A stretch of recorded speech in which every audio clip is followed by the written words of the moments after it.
Brands on Brands. Hey, what's up, everyone? This week we're talking about storytelling for your content.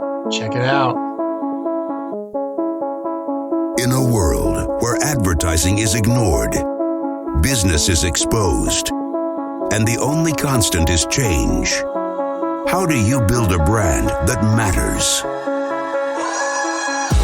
Welcome to Brands on Brands on Brands, a home for those who think different and push their boundaries. This is where branding that matters lives.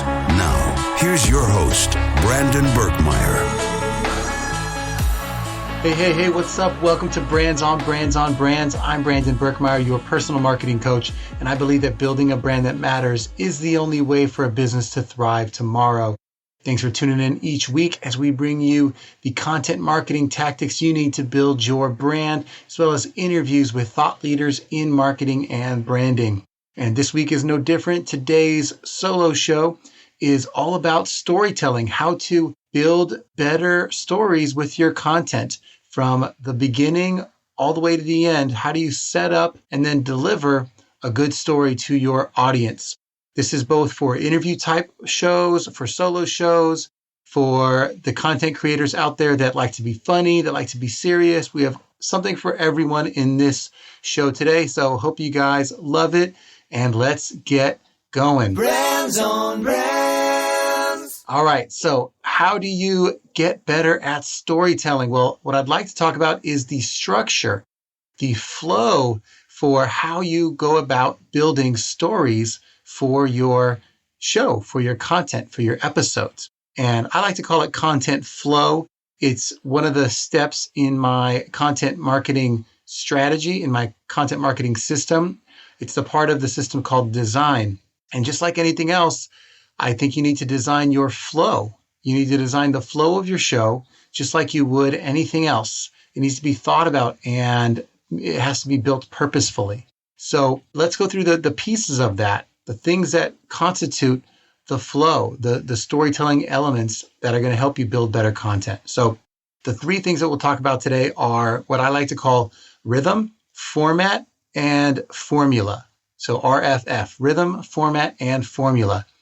And rhythm will be the first thing we dive into. Rhythm, as you can imagine, there's from a musical standpoint, it's the pacing. It's the thing that keeps you interested, and there's a melody to it. There's a melodicness to it. It's rhythm, right? There's a pattern to it.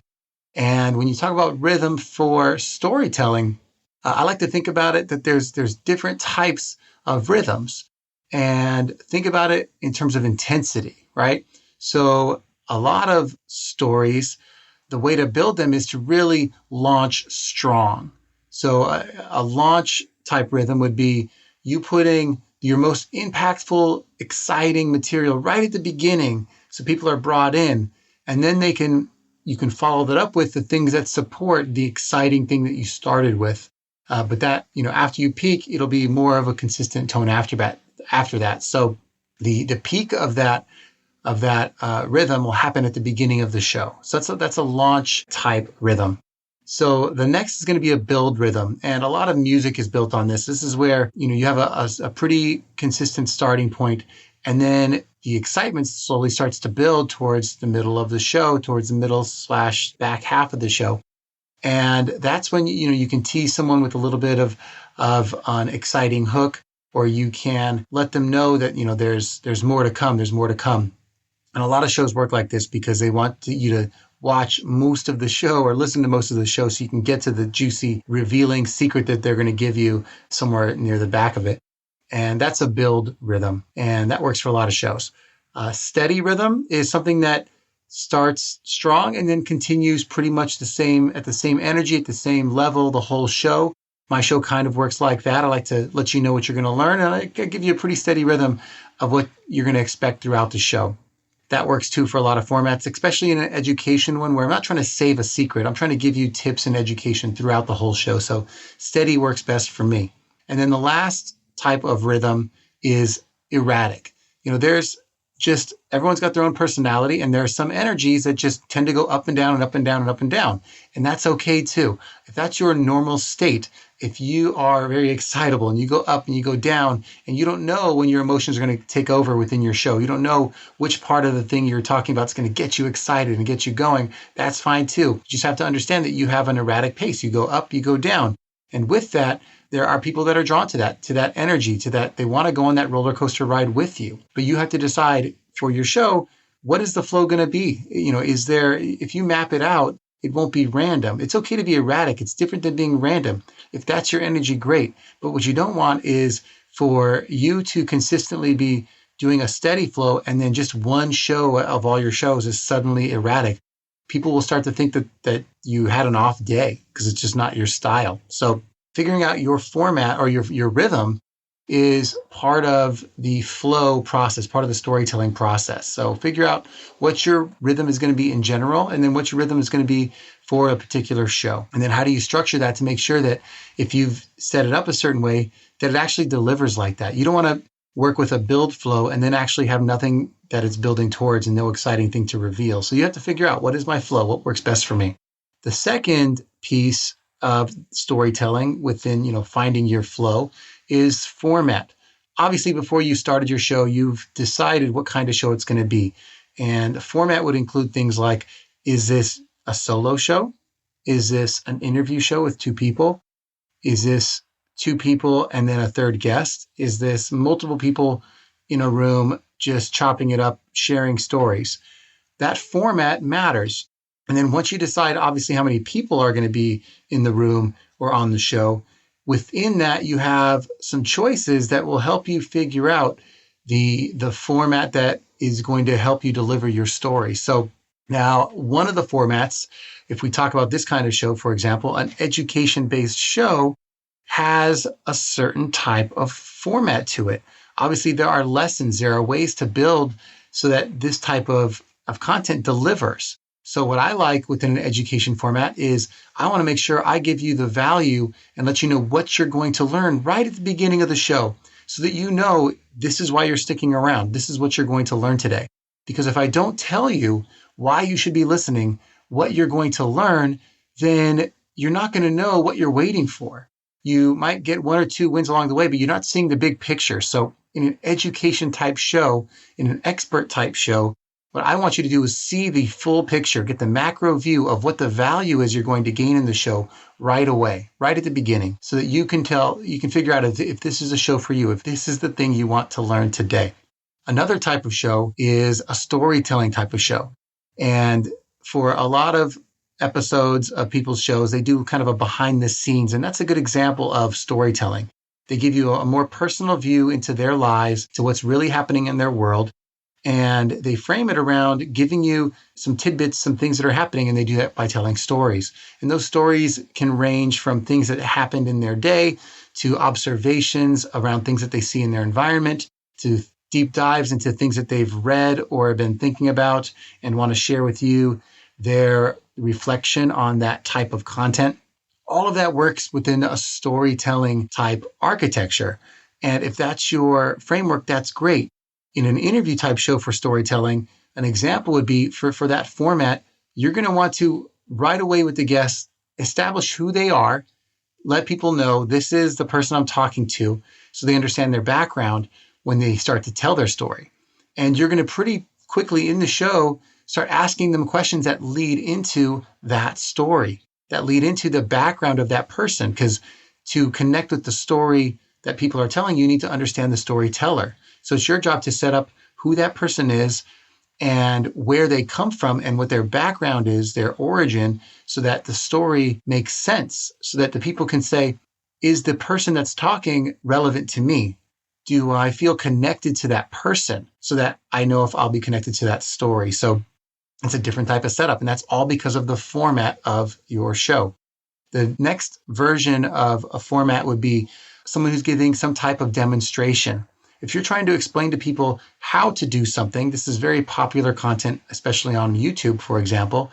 When you give how-to content, you have to figure out what's the best way to give this how-to content that's going to be digestible for the person learning it.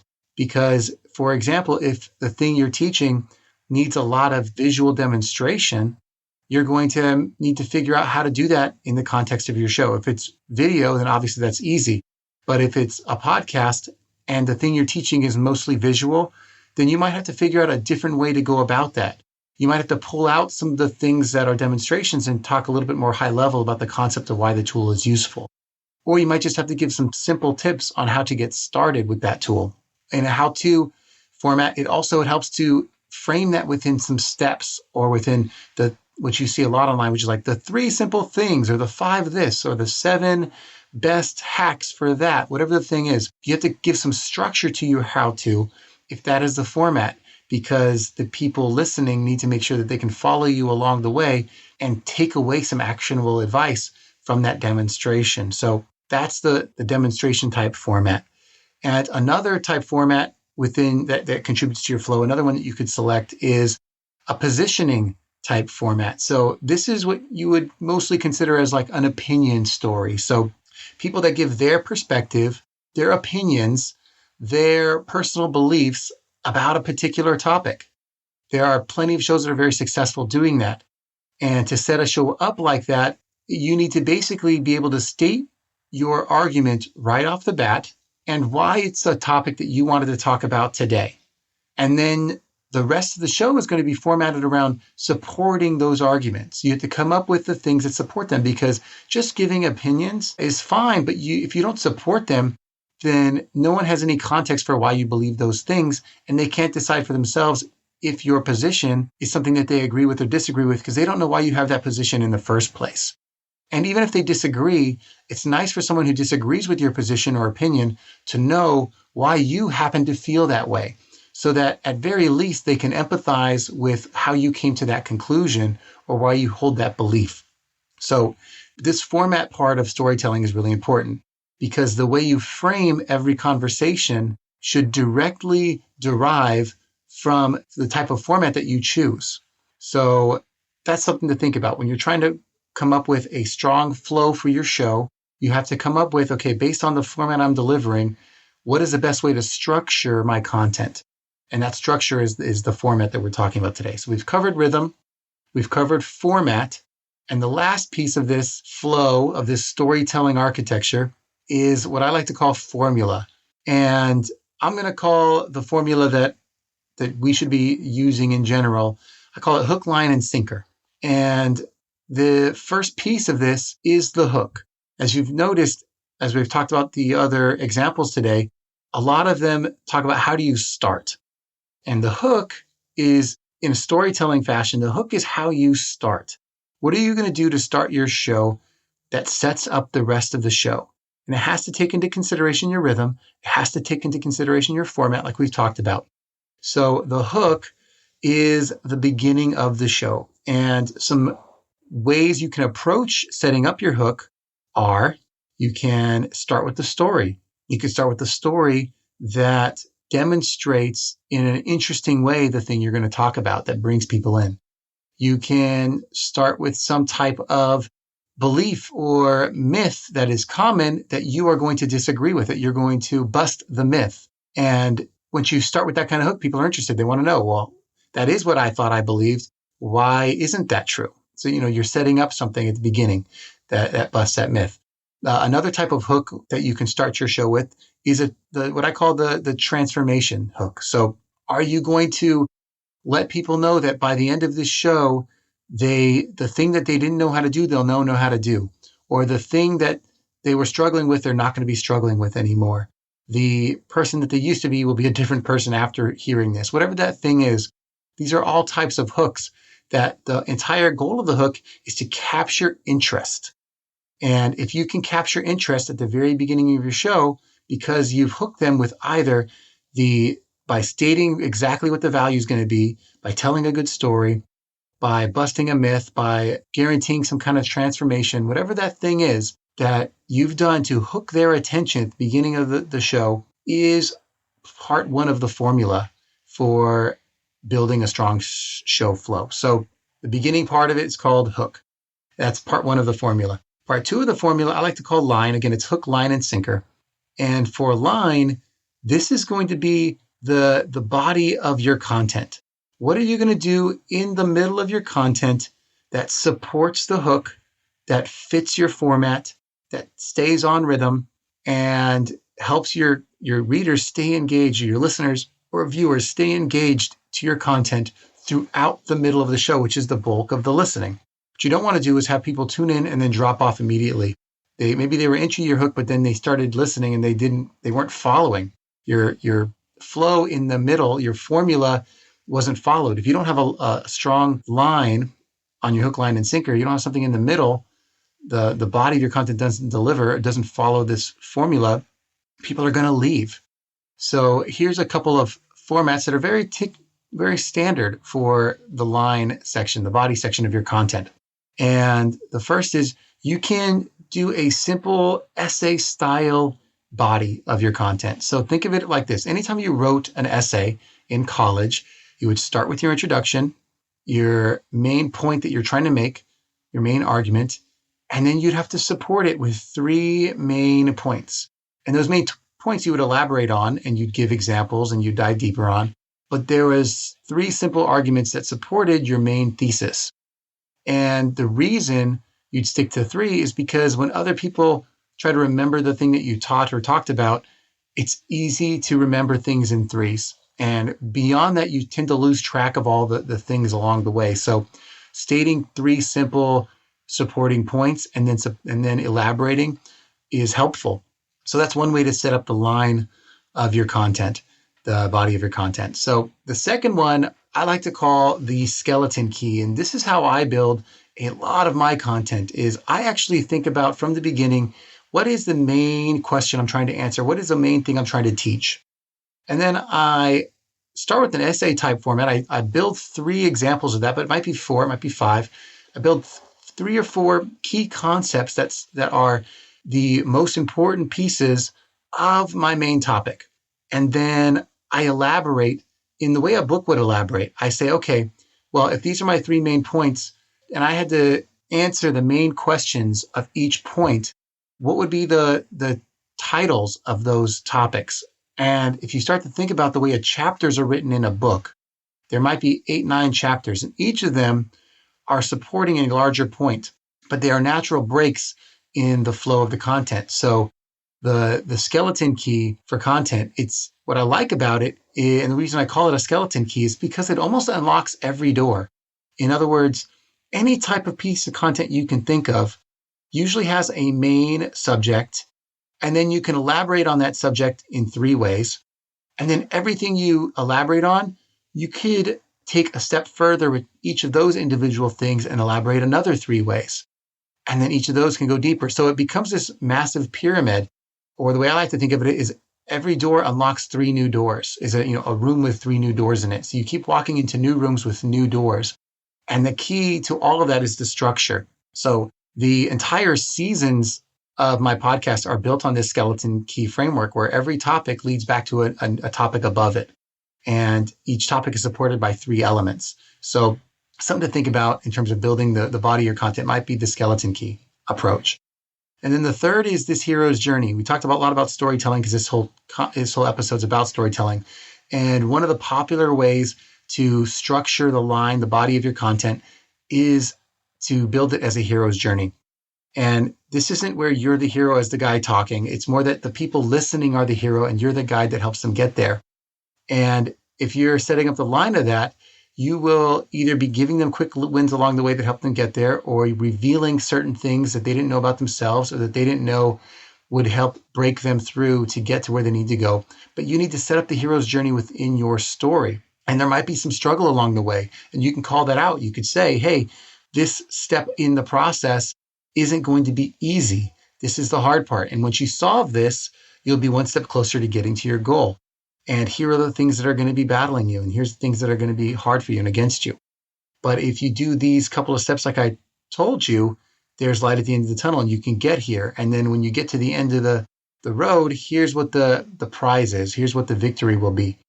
And you are the guide along the way, telling them how to break through the things that you know are going to be challenging for them. So that's the hero's journey. So that's just 3 ways. By the way, there are many ways to structure content. The formula that I'm trying to share with you today is just giving a few examples how to set up your hook, line, and sinker, which is what I'm framing as the beginning, middle, and end of your content, right? So those are a few for line. I hope that's been beneficial for you. And then the third part of the formula, the sinker, is how you end your content. And how you end your content is just as important as how you begin it and how you continue it, because at the end of your content is a huge opportunity for you to move your listeners to action and to conclude all the things that you've been talking about with something that's important and impactful that actually helps the people listening. So a sinker, there's two ways to do it, in my opinion. And one is you are very direct. You are very specific about what you want people to do. And I call this grab the line, because what a sinker usually does is it clips onto your line and it drops it to the bottom of the lake, right?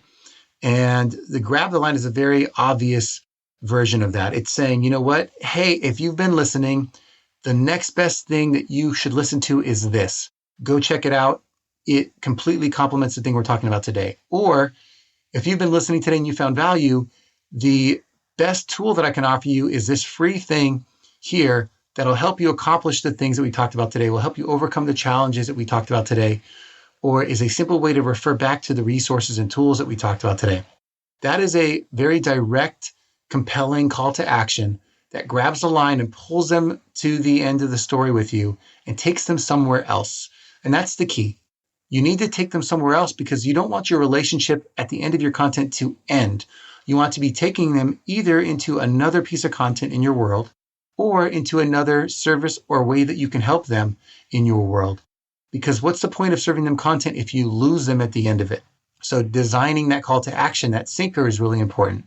Another more subtle way, which I love, for a way to pull people through and to end your journey with them is what I call the pull down approach, which is about curiosity.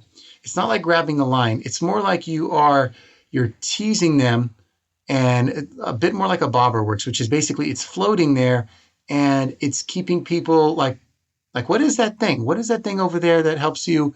That's interesting. That's next. So maybe my analogies aren't great on this one, guys. I'm sorry about that. But what I'm trying to demonstrate is that if you tease someone with something exciting that they can check out next, that's just as interesting. And it's like you might have to use a little bit of mystery, a little bit of intrigue to say, hey, guys, I know we talked a lot about this thing today. And you know what? There are some secrets. There are some hacks. There is a great story about someone I worked with that managed to do this exact thing and make $1 million or be very successful in whatever way they're being successful. If you want to know that, you want to hear that story of how this is actually happening, you might want to check this other thing out. So you build a little bit of intrigue. You don't tell them exactly what they're going to learn, but you hint at it. You hint at the rewards. And sometimes you can be playful in that, but using that pull down tactic, what I like about it is it's not as aggressive. It's not as direct. So a little more of an indirect approach about, enticing people, teasing people, making them curious about the other things that you're talking about or offer or that you have going on is a great way to end your content. So instead of just finishing abruptly, think about what you can do to pull people along into the next thing that you might be talking about. And I'll even give you one extra bonus idea here. And this is especially for my podcasters out there or anyone that has a show that is evergreen or sequential in order. And that is, I don't always think that your show should end saying, just listen to the next episode. Because what I want people to do is immediately dive into your next piece of content. And if they have to wait a week or a few days or a month for your next piece of content, you lose them. You have their attention right now. So how do you keep it?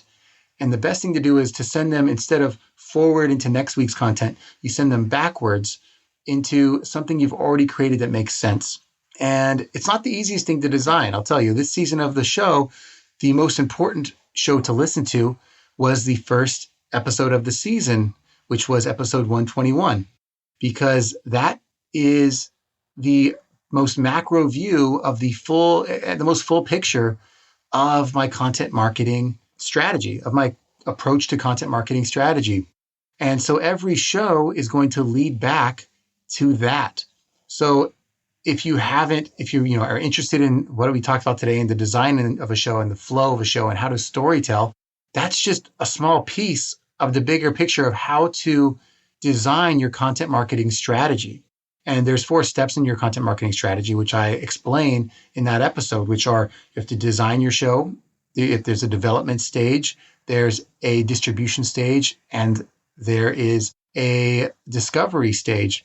And all of those are going to have 3 shows at least each that support what those individual branches are of that formula. So this is within that design stage. Again, we're talking about how to design your show, the storytelling, the flow of it. So that's an example of what we're doing today, what we're doing right here, right now. But if you want to go back, it's designed because I want to be able to, on shows like this, say, hey, you know what? Go back to episode 121 and listen. And that's what I'll leave you with today. If you want to know how to design your content from top to bottom, from the beginning, so that before you make it, it's already built for success. It's already built to be redistributed and to have audience. Go back to episode 121 so that you're not just telling great stories, you're also building great content that matters, that helps you build an audience, not just have a voice. So appreciate you guys today. I hope you found that useful. And as usual, if you guys want to go and download this content, go to the show notes and you can download that and get and save this on your computer and refer back to it if you want to understand how these points work. That's going to be at www.brandsonbrands.com/notes. And I appreciate you guys for listening every week, and I will catch you next time. You've just taken your marketing knowledge to another level with this episode of Brands on Brands on Brands. But we have plenty more ways to not just help you build a business, but build a brand. Head over to brandonbrands.com for more resources, as well as access to our blogs, videos, and exclusive coaching sessions with your host. Be sure to visit brandonbrands.com.